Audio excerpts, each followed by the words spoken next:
નમસ્કાર મિત્રો, હું આપને એક વાત કરવા માગું છું. આજકાલ રાજકારણની અંદર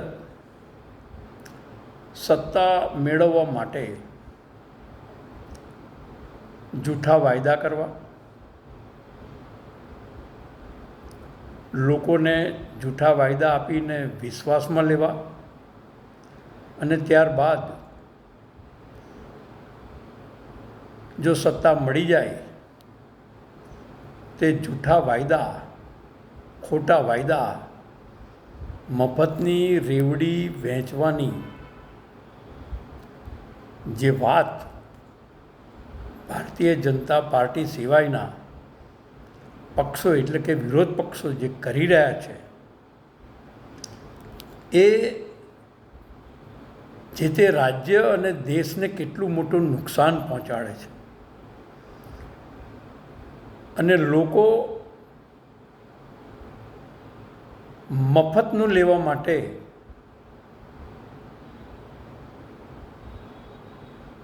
જે રીતે વિશ્વાસ મૂકીને આવા સત્તા લાલચુ લોકોને સત્તા સોંપે છે અને કેવી પરિસ્થિતિનું નિર્માણ થાય છે એ આપણે દિલ્હીમાં જોઈ રહ્યા છીએ. દિલ્હીની અંદર અત્યારે પાણીનો ખૂબ મોટો પ્રોબ્લેમ છે. આ પ્રોબ્લેમ કુદરતી નથી.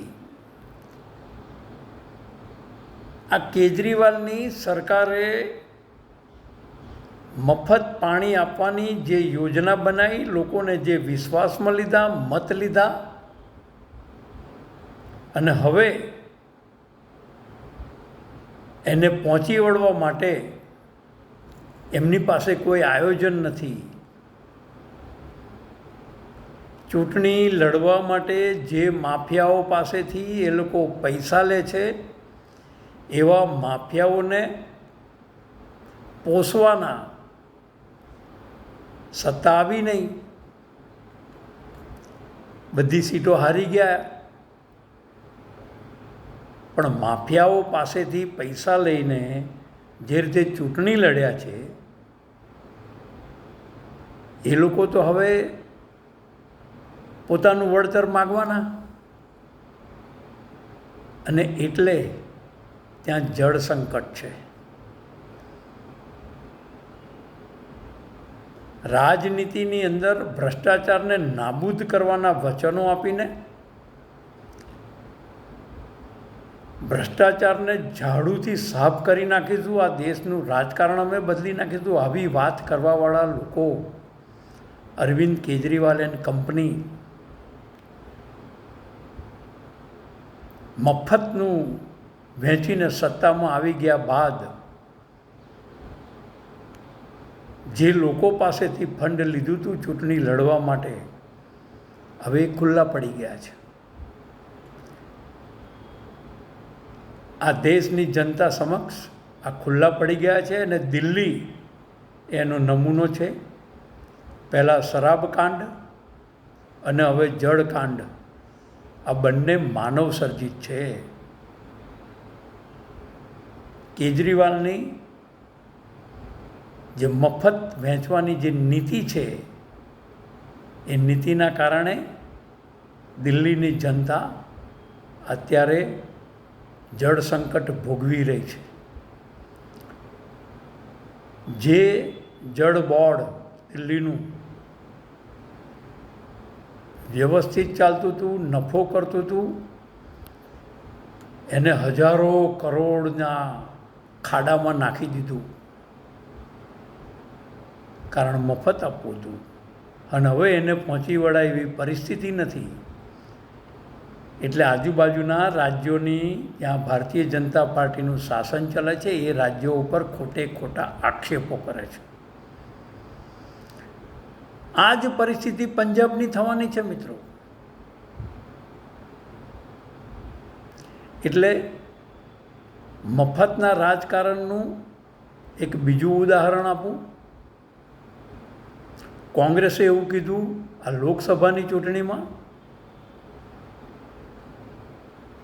કે 4મી જૂને મતગણતરી થાય અને 5મી જૂન સવારથી આ દેશની બધી બહેનોના ખાતામાં ખટાખટ દર મહિને 8,500 રૂપિયા આવી જશે. એક વર્ષે લાખ રૂપિયા. આવો વાયદો કર્યો. હવે જે દિવસે ગણતરી થાય એના બીજા દિવસે સરકાર બની જાય. પરંતુ લોકો તો આ લોભની અંદર આવી ગયા. જ્યાં જ્યાં લોકોએ કોંગ્રેસને વોટ આપ્યા, આ મફતના રાજકારણના લાલચમાં આવીને રેવડીઓ વેચી અને હવે બહેનોએ લાઈનો લગાવી દીધી છે કોંગ્રેસના કાર્યાલયોની સામે. કારણ કે કોંગ્રેસે ગેરંટી આપી હતી, ખટાખટ બહેનોના ખાતામાં દર મહિને 5મી જૂનથી સવારથી જ. આ શક્ય છે, પરંતુ મફતનું લેવાનું અને મફતનું વહેંચવા માટે આ ઇન્ડી ગઠબંધન અને એના નેતાઓ અરવિંદ કેજરીવાલ પાસેથી શીખ્યા. અને એના કારણે આજે એમની પરિસ્થિતિ બગડી છે. એમણે ક્યાંય એવું નથી કહ્યું કે અમારી સત્તા આવશે તો અમને પૈસા આપીશું. એમણે એવું કીધું કે 4 જૂન પછી 5મી જૂન સવારથી તમારા બધાના ખાતામાં ખટાખટ રૂપિયા આવી જશે. અરવિંદ કેજરીવાલ જે પક્ષ ઉપર આક્ષેપો મૂકતા હતા, કોંગ્રેસ, લાલુ યાદવ, અખિલેશ, આ અરવિંદ કેજરીવાલ એ લોકોની સાથે પલાઠી વાળીને બેસી ગયા અને આ ખટાખટ રાહુલ ગાંધીને શીખવાડ્યું. અને રાહુલ ગાંધીએ ખટાખટ સભામાં ચલાવ્યું. અને હવે સત્તા આવી નહીં. એમના ઠોઠ કોંગ્રેસીઓ એમને એવું શીખવાડ્યું કે આપણે ભારતીય જનતા પાર્ટી કરતાં આપણી સીટો વધારે કહેવાય. અને એ પાછા માની ગયા. જે માણસ 5મી જૂન સવારથી જ મતગણતરી થયા બાદ એમ કહેતા હોય કે તમારા ખાતામાં પૈસા આવી જશે, તો એ તો આ માની લે ને કે 240 કરતાં 99 વધારે કહેવાય. એને કોકે ભણાવ્યું છે કે 2 આંકડાની મોટામાં મોટી સંખ્યા એ 99 છે, એટલે આપણે સૌથી વધારે સીટો છે. રાહુલભાઈ માની ગયા. 240 કરતાં પણ મોટી સંખ્યા એવું સમજી બેઠા અને સરકાર રચવાની વાતો કરવા લાગ્યા. આ દેશના નાગરિકો, ભોળા નાગરિકો ની આંખોમાં ધૂળ નાખી કોંગ્રેસે, કેજરીવાલે, અને હવે પરિણામ ભોગવી રહ્યા છે.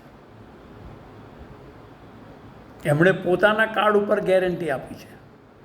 કોંગ્રેસે પોતાના કાર્ડ ઉપર ગેરંટી આપી છે કે મતગણતરી 4 જૂને પતી જાય પછી 5મી જૂન સવારથી તમારા ખાતામાં ખટાખટ રૂપિયા આવી જશે. ખટાખટ.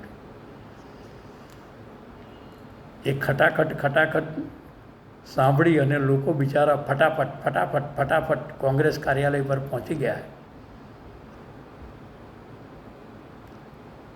એવી જ રીતે દિલ્હીની અંદર ફટાફટ પેલા ટેન્કર માફિયા પાણીની ચોરી કરીને વેચીને કોંગ્રેસના લોકોને અને આમ આદમી પાર્ટીના લોકોને જે ફંડ આપ્યું હતું ચૂંટણી લડવા,